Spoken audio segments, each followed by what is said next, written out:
Hello friends, எல்லாருக்கும் இனிய பொங்கல் நல் வாழ்த்துக்கள். இன்றைக்கி பார்த்தீங்கன்னா நம்ம வண்டிக்கு ஒன்றும் லோடு இல்லை. மாமா ஏற்காடு வரைக்கும் போகிறேன் வரியாடான்னு கேட்டார். சரி, ஓகே, நம்ம வண்டி எப்படி இன்றைக்கி பண்டிகையில் லோட் ஆகாதுன்னு சொல்லிட்டு மாமா கூட சிலிண்டர் விநியோகம் பண்ண கிளம்பிட்டோம். போயிட்டு அப்படியே போகிற வழியில் இன்றைக்கி பொங்கலுங்கிறதுனால அப்படியே போய் சாமி கும்பிட்டு அப்படியே சிலக்குட்டி கீழே நின்று ஒரு ஃபோட்டோ எடுத்துக்கிட்டு அப்படியே நாங்களும் செல்ஃபி எடுத்துகிட்டு அதுக்கப்புறம் அப்படி கிளம்ப ஆரம்பித்தோம். இன்றைக்கி என்னென்னு தெரில, சரியான வெயில். ஒரு 2 3 நாளாக கடும் பனியோடு சேர்ந்து மழையும் பேஞ்சிக்கிட்டு இருக்குதுன்னு சொன்னாங்க. ஆனால் இன்றைக்கி நீங்களே வீடியோவில் பாருங்கள் எவ்வளோ வெயில் அடிக்குது பாருங்கள். அதுக்கப்புறம் மெல்ல ஏற்காடு வந்துட்டோம். ஏற்காடு வந்துட்டு சிலிண்டர் தேவையான கடைகளில் விநியோகம் பண்ணிவிட்டு சரியான வெயில் மக்களே. எவ்வளோ வெயில் இருந்தாலும் கூட்டம் வர்றது குறையில. பண்டிகைங்கிறதுனால சரியான கூட்டம்.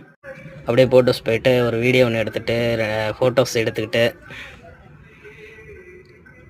அப்படியே குஸ்கா பை கடையில் சிலிண்டர் கேட்டாங்க. அப்படியே விநியோகம் பண்ணிவிட்டு அப்படியே நேர் எதிர் தான் போட்டோஸ் ஆப்போசிட்டில். அதுக்கப்புறம் அப்படியே அடுத்த கடைக்கு கிளம்ப ஆரம்பித்தோம்.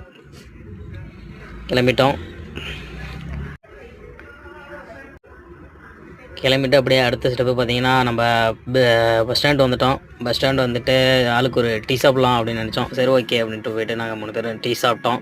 டீ சாப்பிட்டு அப்புறம் அதுக்கப்புறம் அங்கே செல்லக்குட்டி நிறுத்தி அங்கேருந்து எடுத்துகிட்டு அதுக்கப்புறம் லாஸ்ட் பாயிண்ட் போயிட்டு பார்த்திங்கன்னா சிலிண்டரு இறக்க வேண்டிய இடத்துல இறக்கிட்டு திரும்ப கிளம்பிட்டோம். வரும்போது பார்த்திங்கன்னா ஏற்காட்டில் ஃபேமஸான சாக்லேட்ஸ் வாங்கிட்டு அதுக்கப்புறம் அப்படியே இறங்க ஆரம்பித்தோம். எல்லாருக்கும் பொங்கல் நல் வாழ்த்துக்கள். ஹாப்பியாக இருங்க, ஹாப்பியாக பொங்கலை கொண்டாடுங்க, சேஃபாக வண்டி ஓட்டுங்க, சேஃபாக இருங்க.